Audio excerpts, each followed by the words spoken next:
Oh, there's feet.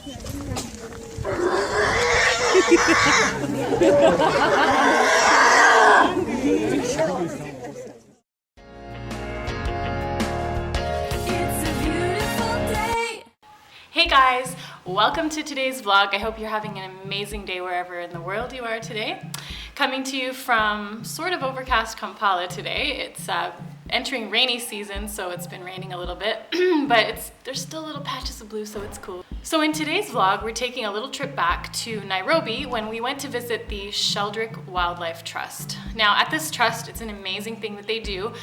There's a really big problem with poaching of rhinos and elephants due to things that they take from them, from the horns and the tusks. Obviously, you're probably aware of the problem. And because of this, a lot of elephants will actually end up being orphaned. So the little tiny babies have no mommies or daddies, which is really sad. But the cool thing is these amazing people at the trust, they actually go in and they rescue the rhinos and the elephants, and they rehabilitate them if they've been injured, and then they help them to grow up to be strong elephants.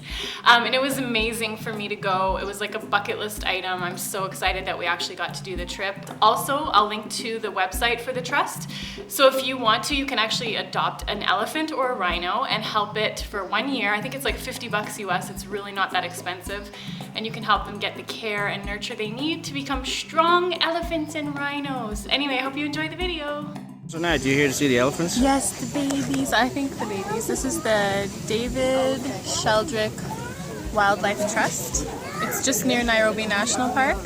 And at 11 to 12 in the mornings, every day they feed the orphans, the baby. I think it's babies, but they feed the elephants. So we're here to see the Ellies. Cool. So excited, yeah. Alright, so we're just in line. Cool painting. Get a shot of it. It's really neat. It's like a line drawing. It's really cool. Yeah, so we're just waiting to pay to go in right now. I've wanted to do this for so long.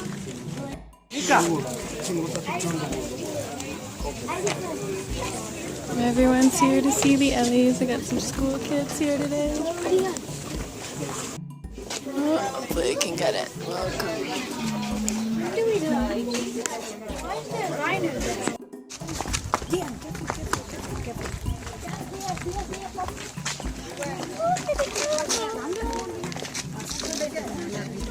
Oh, there's feet.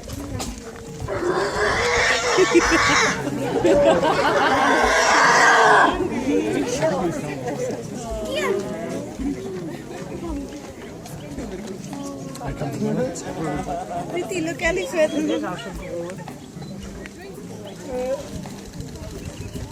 Oh, look at, here comes more over there.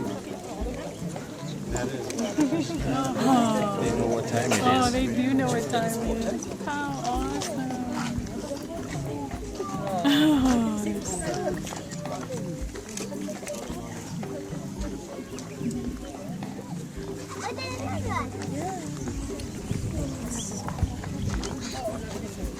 Ready now.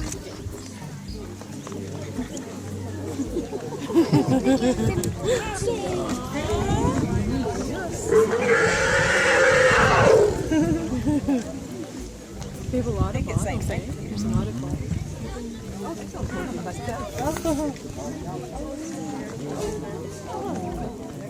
Oh, look, he's feeding himself. Yeah. He's a clever. He's so awesome.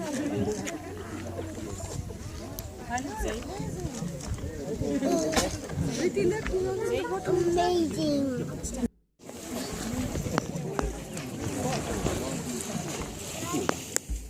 The babies are beautiful. Oh, they're so precious. Now they're playing in the water.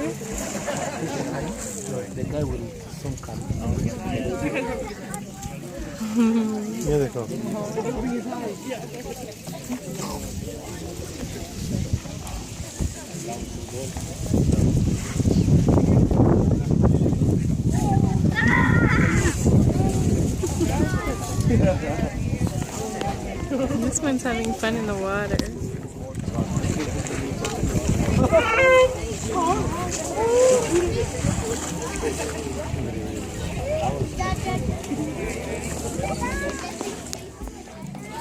About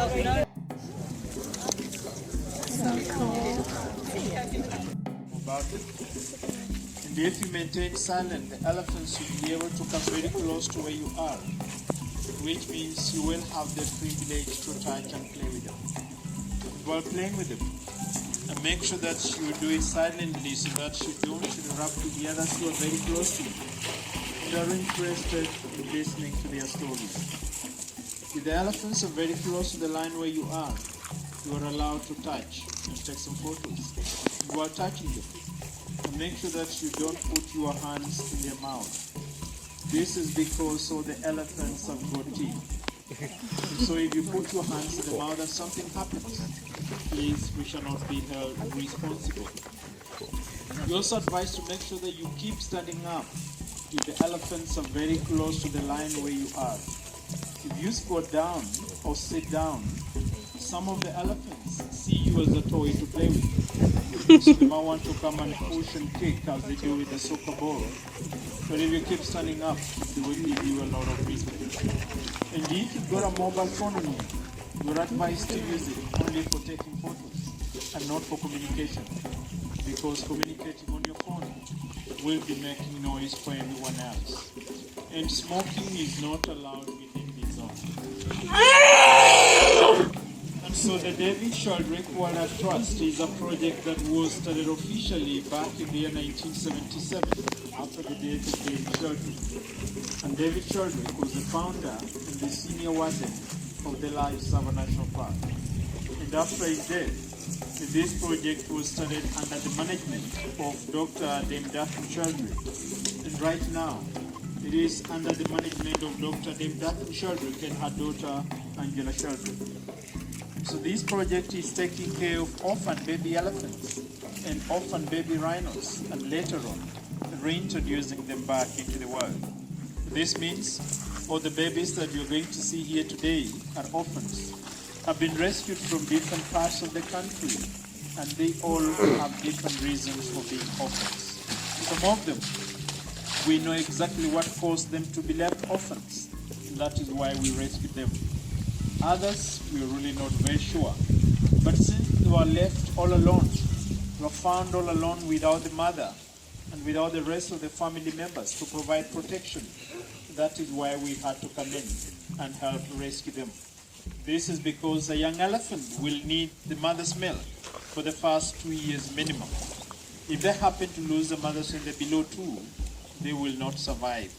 They will easily starve to death or can be attacked by the lions, the hyenas, and the king.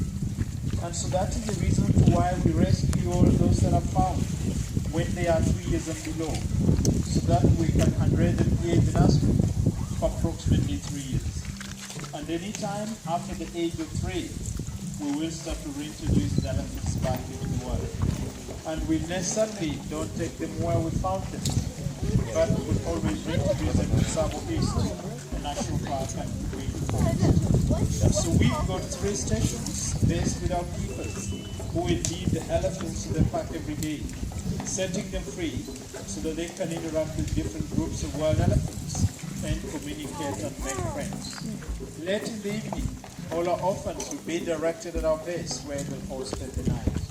But after a long period of this interaction and communication with the wild families, the relationship between our orphans, especially by the poachers, and sometimes by the communities neighboring these areas, to get hold of these other tiny animals for game meat or for skin. And so our anti-poaching teams will make sure that they put off all the snares from the park. They'll also help drive away the people that are banning tackle the parks to ensure that the park is kept free and safe for all wild animals to live and stay. We also have a community project. This community project is based in Tsavo. We'll go around the communities that are neighboring the park and the reserve and giving them education. This community project will also go around the schools that are neighboring this area and giving education to the children. When the children are still young in school, as you can see, these babies to be left orphans. And human-wildlife conflict is one of the reasons that has caused them to be left orphans. Human-wildlife conflict is a big problem in our country. And it is a problem because there is always an increase in the population of man or human beings compared to the space or size of land. And this has caused human beings to occupy areas that belong to wild animals. And that is why areas where these animals have known originally, browse and look for water, have been occupied by people. Migratory routes of wild animals no longer exist, have been occupied by farmers. And people are doing farming, building structures, and doing lots of development in these areas. And that is why if these animals want to migrate from one area to another, they will find it very difficult because they will encounter the crops and the structures. And the owners of these crops and structures will want to fight them away. That process of the fight is always the babies that will suffer most. And the babies will suffer most because they will have been separated from the rest of the family members and left alone at a very young age where they can't survive without the mother's milk. And also without protection against other babies. That is why, if identified, we are productive and have to fly out immediately to go and help rescue them from wherever part of the country that they will have been identified. And that is why human-wildlife conflict is one of the reasons that has caused them to be left orphans and therefore brought here in Nairobi. Touching your trunk. Ivory poaching is one of the major and main reasons that has caused most of these babies to be left orphans. And ivory poaching is a real problem in our country, in the whole of Africa. As we shall be talking about the elephants one by one, you will be able to realize that most of them are coming because the mothers have been killed and the tusks have been taken off from them. It is unfortunate that ivory poaching is still taking place. And I want to say it's unfortunate because it is being perfected by we human beings. And yet it is our role as human beings to care and protect for these animals. And so we fail in this role by forcing them to be left orphans. Once they don't have a market, they won't see the need to continue to live with elephants because they don't have a place to sell these items. But if you continue looking for these special expensive ornaments that are made from ivory, or things for display, or anything from the rhino horns, then remember, you will be sending out the poachers to go and kill the elephants so that the end product can be sold to you, which means you will be part of the chain that is causing all these babies to be left orphans, which is really not good. And so that is why I'd like to urge all of you here today to seriously consider to help stop poaching by ensuring that you stop to buy anything, and I mean anything that comes from these animals. And once we all do that, and also spread the same message to all our friends, we will have ensured that these animals should only die from a natural death, what we all expect to happen to us as well. And that is why ivory poaching is one of the major and main reasons that has caused most of them to be left orphans and therefore brought here in the nursery. Some of the babies were found falling down wells, falling down manholes, gotten stuck in the mud, washed down the rivers during the heavy rainfalls, and the mothers were nowhere to help rescue them. A few of them are often from natural reasons. And by natural reasons, I mean the mothers have died from old age, from natural diseases, and from starvation back in the world. But just very few of them are orphans from natural reasons.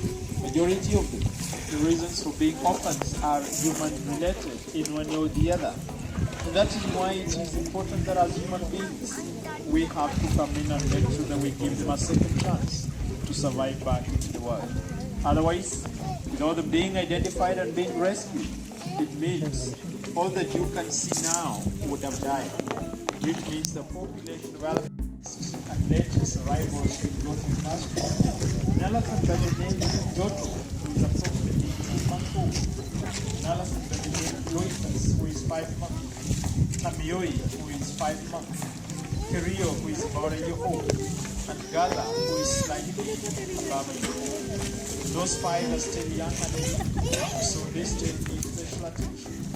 That's why they're not coming down for this. The other 23 will be coming down in 2 groups. That is why right now we've got a group of 11 elephants. A few minutes from now, all the 11 will walk away so that we can get in another group of 12 elephants slightly older than the group that we've got now. They all have names, and we name them after the place that we rescued them or reasons that have caused them to be left orphans. And that is how we can easily tell them apart. But before I mention the names, some of you might want to know how this project is being funded. This project does not have any special funding. This project entirely depends on your donations. We also have a fostering scheme where you can adopt or sponsor an elephant in the nursery at a minimum fee of $50 a year or 5,000 Kenya shillings a year. Once you pay this fee, you will have helped to save the life of an elephant that would have died back in the wild. Once you pay your $50, we will give you a certificate with the name of the elephant that you will have adopted. You'll also get a special watercolor painting, which is done by David Sheldrick.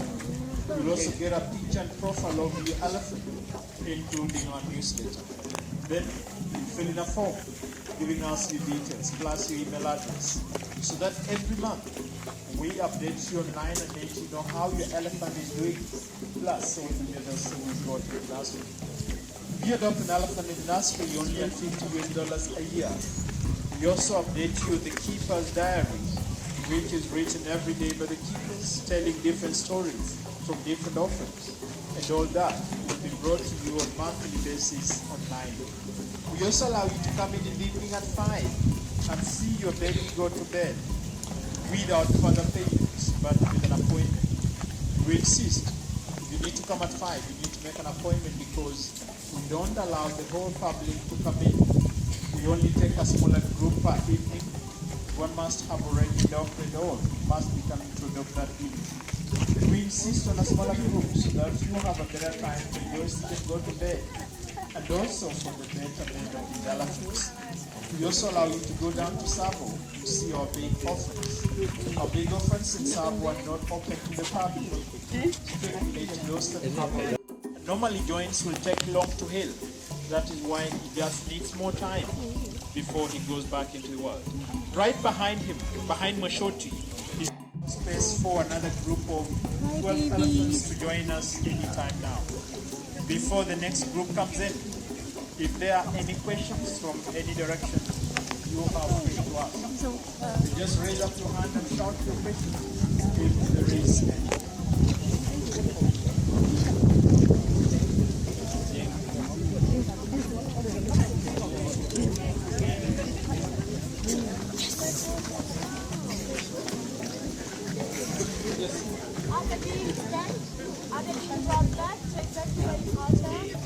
We always reintroduce them to Savo East National Park regardless of where we found them.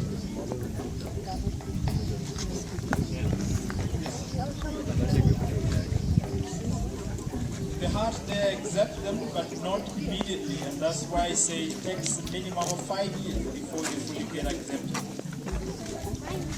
Yes, the keepers are there with them throughout until the time we get accepted. Oh, these warthogs are way bigger than the ones we saw at the giraffe center. Yeah, they're like really big.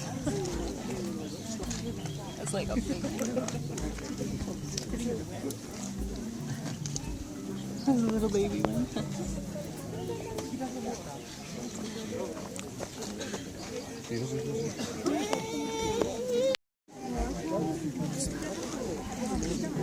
Just going for water. Yeah, yeah. It's like a drink, please. Brings all new meaning to the watering hole for me. Oh, look at him. Just kind of a little sick here. All right. So if there are no more questions, we will have a short break and feed the group that is coming in. Then we will talk about them once. Here comes some of the bigger ones. These are the non-baby ones. Oh, they're so beautiful.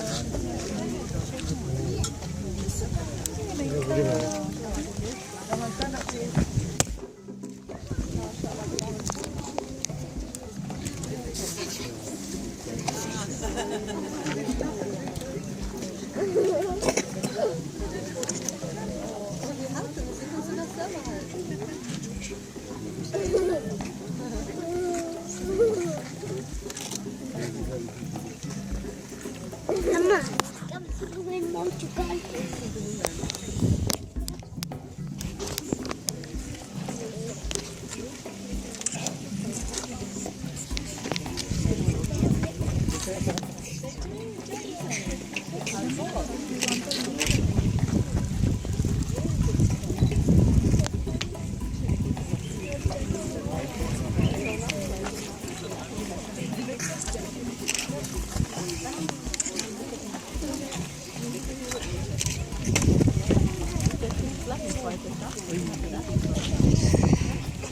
Yeah,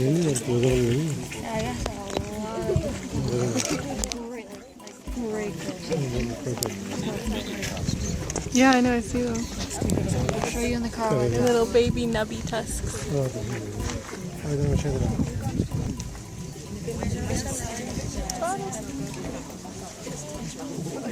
Wait for the closest one. He's like, I get it.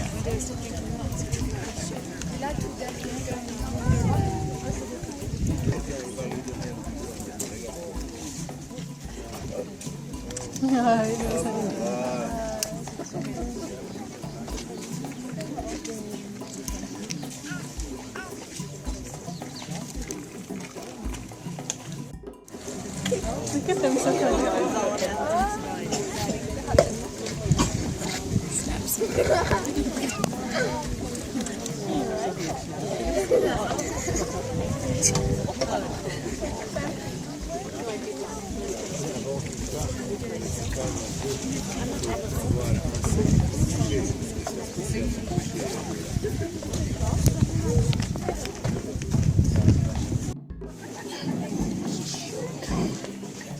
So welcome for our second group, and these are the older elephants we've got in the nursery at the moment.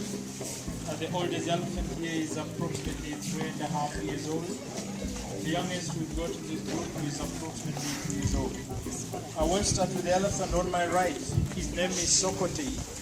Sokote is approximately 3 years old. He was rescued from Saburu and is a victim of a natural reason. Mother to Sokote died from a twisted gut. He was left alone at the age of about 6 months old. That's why we rescued him. Right now, approximately 2 years old. In front of Sokote, taking water from the water trap, an elephant by the name of Silma. I'm gonna get So you had fun? Yeah, it was awesome. I'm gonna get an info packet and then definitely sponsor. I want to do it online. Yeah. Check out like all the elephants and see their stories. Cool. Oh, you can come on. And what is the one that has no tail? So that was nice That was elephant. so cool. And it's funny, they're more hairy. I mean, I knew they were hairy, but the hair is very coarse on them. Oh yeah? Yeah, because you've had one. Yeah, I got my hands. See, I have my red dirt hands. Yeah, that was so amazing. Wow. All right. So glad we did that. It was so cool. Yeah, I'm gonna adopt an elephant when I get home. Probably. Well, maybe next week I'll do it. But I'm definitely gonna get one. All right. I'll do it for my mom. Cool. Hey guys, thanks for tuning in today. I hope you really enjoyed. If you have a favorite animal that you love, please leave me a comment below telling me what your favorite animal is and why. And let me know what your favorite part about today's vlog was. Make sure if you're not subscribed to hit the subscribe button and that little dingly bell so that you make sure you get notifications of future videos. I hope you have an amazing day and I'll talk to you guys next time. Bye. That's all for today.